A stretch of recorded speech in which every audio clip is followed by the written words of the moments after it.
여러분은 안성하면 딱 떠오르는 이미지 어떤 게 있으세요? 뭐니 뭐니 해도 유기가 아닐까 싶은데요. 안성 유기를 비롯해 안성의 역사를 살펴볼 수 있는 여행지를 소개해드립니다. 전반적인 소개 부탁드릴게요. 저희 안성은 예로부터 안성맞춤이라는 말이 있을 정도로 유기가 유명한 고장이었습니다. 그래서 1996년부터 계획해서 2001년도에 건립하게 되었습니다. 그렇군요. 그러면은 안성이 진짜 유기로 유명하잖아요. 유기에 대한 얘기도 좀 간단하게 부탁드릴게요. 예, 유기는 그 구리라는 동을 기본으로 해서 다른 비철 금속, 아연이나 니켈 같은 것을 넣어서 그릇을 만드는 과정을 얘기합니다.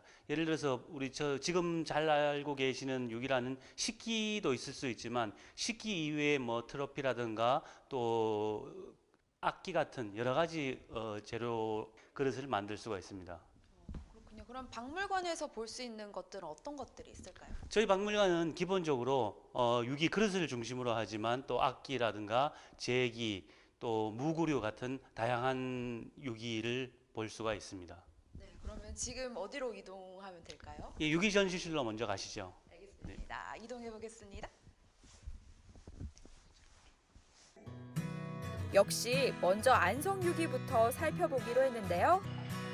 그 옛날 유기를 제작하던 유기 공방이 전시실에 그대로 재현돼 있더라고요. 소리까지 들려서 더욱 실감나는 유기 공방. 하나하나 정성이 들어가지 않는 과정이 없으니 왜 그렇게 유기가 유명한지 알 듯 싶습니다. 유기가 정말 다양하게 있는데요.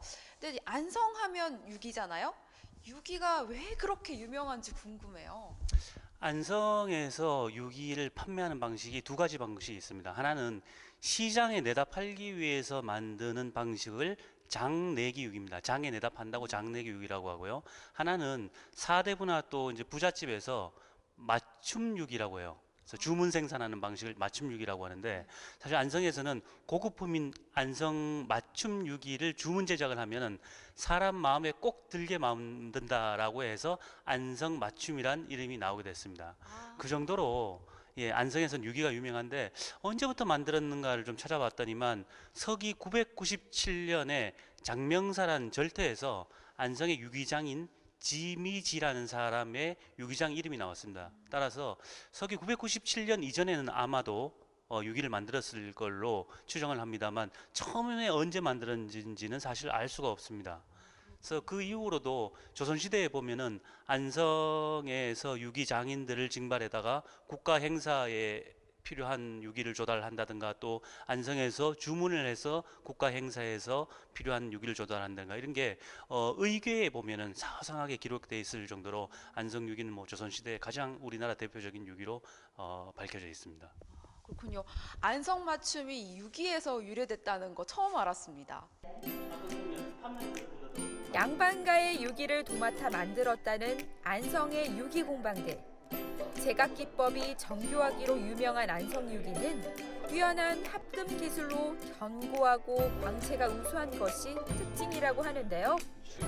전시된 유기들을 보면 그 우수성을 확인할 수 있습니다. 오래전에 만들어진 유기도 있는데 여전히 아름답게 느껴지네요.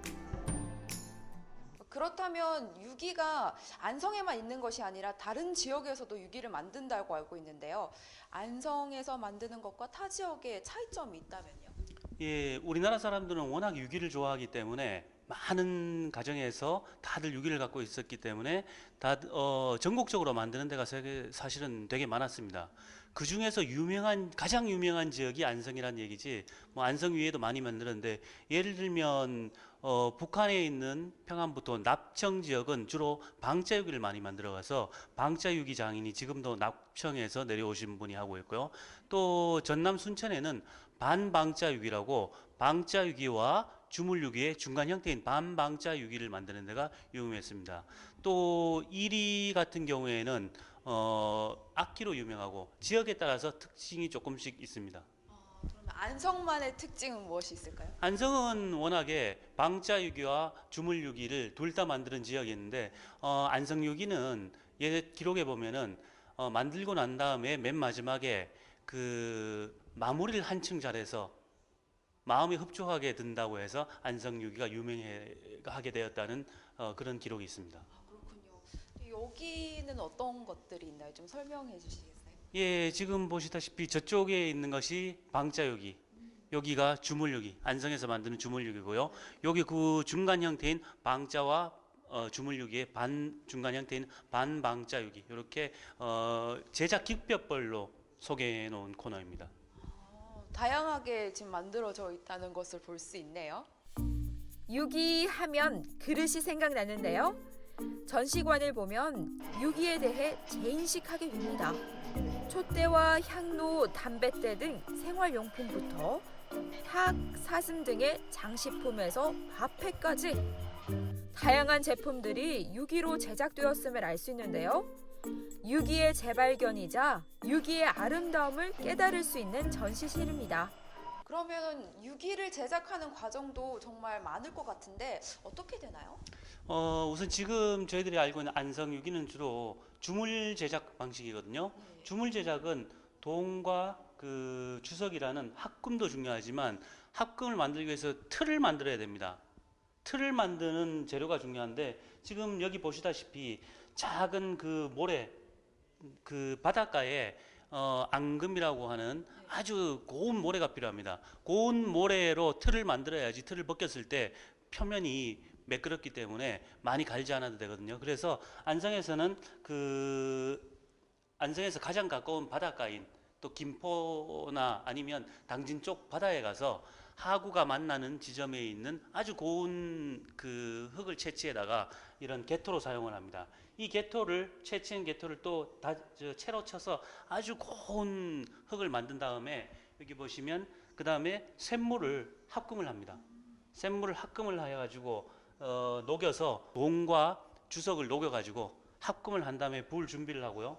저렇게 풀무질을 계속해서 적당한 1300도씨 되는 온도를 올리면은 합금이 됩니다. 그러면 녹은 합금을 가지고 다음 두 번째 단계에서는 번기 형태를 만든다고 그러는데 이 속에다가 작은 틀을 집어넣고 흙을 다지면은 그 속에 이 번기만 흙이 들어가지 않고 남기 때문에 나중에 샘물을 부을 수 있는 공간이 나옵니다. 그 다음에 번기를 가지고 또 이렇게 거름질을 합니다. 왜 거름질을 하는가 하면은 목탄을 만들어 가지고 소나무 목탄을 가지고 거름질을 하는데 저 번기에다가 목탄을 하는 이유는 나중에 이 흙이 목탄에 달라붙지 않고 쏙 빠지게 하기 위해 가지고 이 거름질을 미리 하는데요. 거름질을 하고 나서 나중에 합쳐진 부분에다가 여기 보시다시피 이렇게 녹인 샘물을 집어넣습니다. 샘물을 집어넣고 난 다음에 뚜껑을 열면은 그 비어있던 틈 사이에 샘물이 들어가지고 그릇의 형태를 만들게 됩니다. 이 기본적인 그릇의 형태를 만들면 처음에 이게 뜨거운 물을 부었기 때문에 이 겉이 거의 탄 것 같이 검은 빛이 나거든요. 그러면 가질간으로 옮기게 됩니다. 가질간으로 옮겨가지고 그릇 표면을 그 뾰족한 쇠 같은 걸로 갈아내는 거죠. 그래서 그러면 이게 지금 저희가 보는 유기의 모습이 조금씩 나오기 시작하는 거네요. 이렇게 갈아내서 표면을 갈아내면은 반짝반짝 금과 같은 색깔인 반짝반짝하는 우리의 유기로 보입니다. 그러면 마지막에 이제 이쪽에 가서 광을 내거나 또는 손잡이를 단다거나 또 문양을 넣거나 하는 최종 마지막 작업을 하게 되면 유기가 완성이 됩니다. 네, 그럼 유기가 만들어지는 과정이 수많은 사람들의 노력과 섬세함이 들어가야지 최종적으로 우리가 보는 그 유기가 만들어진다는 거네요. 예, 맞습니다. 많은 사람의 노력이 필요합니다. 아, 그렇군요.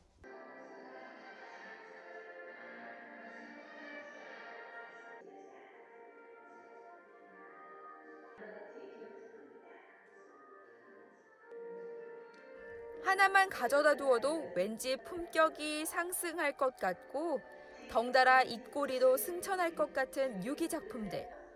보면 볼수록 빠져들게 되네요. 서민들도 유기를 널리 사용했다고 하는데 왜 그렇게 사랑을 받았을까요? 네, 그러면 유기는 보통 언제 많이 쓰는지 그것도 궁금해요. 예, 밥그릇으로 주로 사용할 때는 여름에는 시원한 느낌을 드는 도자기나 또는 사기그릇을 쓰고 겨울에는 따뜻한 보온성이 유지되는 유기를 주로 사용하게 됩니다. 따라서 여기 모형에서 좀 보시면 아시겠지만 주로 김장을 할 때쯤 되면은 광에 있는 유기를 다 꺼내 가지고 닦습니다. 그래서 겨울에 주로 사용을 하게 됩니다. 겉모습과 속까지 알찬 훈훈한 유기의 매력. 이것을 알고 애용했던 우리 조상들의 지혜를 다시 한번 확인할 수 있네요. 이번에는 직과신 기획 전시실에 왔어요. 직과신 이번 전시는 어떤 전시인지 궁금해요. 예, 사람들이 항상 거주하는 공간이 집인데 집에는 전통적으로 우리나라 집에는 많은 신들이 있었습니다. 뭐 성주신, 조왕신 많은 신들이 있었는데 사실 지금은 다 잊혀졌거든요. 그리고 아파트 생활하면서 터주신은 존재하지 않게 됐습니다. 그래서 그런 거에 착안을 해가지고 우리가 항상 살고 있는 집안에 전통적으로 어떤 신이 있고 또 집이란 어떤 공간을 수행을 하고 거기에 맞춰가지고 전시회를 하게 되었습니다. 네, 저도 신이라는 얘기는 들어봤지만 터주신은 처음 들어보거든요. 네, 터주신은 예전 같은 경우는 그럼 터주신을 각각 다 모셔뒀는지. 예, 한 5, 60년 전만 해도 우리나라 대부분의 집에서 터주신을 모셨습니다. 그리고 터주신은 집의 터를 관장하는 신이기 때문에 보통 집 뒷마당에 터주까리라고도 얘기를 하는데 지프로 만들어 갖고 하는데 지금 아파트 생활하면서 터주를 모실 공간이 없어졌습니다. 그래서 더 이상 볼 수가 없습니다. 터주신은 어떻게 생겼는지 궁금해요.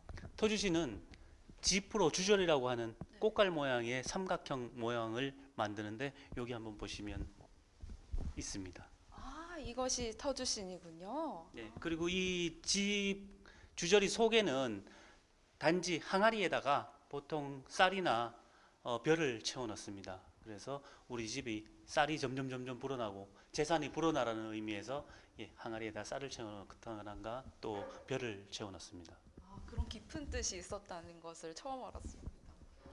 안성의 대표 명물이자 역사인 유기에 이어 이번에는 안성의 풍속을 읽을 수 있는 전시관입니다. 각 집마다 모시는 신이 있을 뿐만 아니라 부엌의 신, 우물을 관장하는 용왕신, 제복을 담당하는 업신 등 집안 곳곳마다 관장하는 신도 달랐던 가신신앙. 이처럼 알지 못했던 우리네 옛 이야기와 자랑스러운 유기에 대해 살펴볼 수 있는 알찬 여행지. 안성 여행에서 결코 놓칠 순 없겠죠?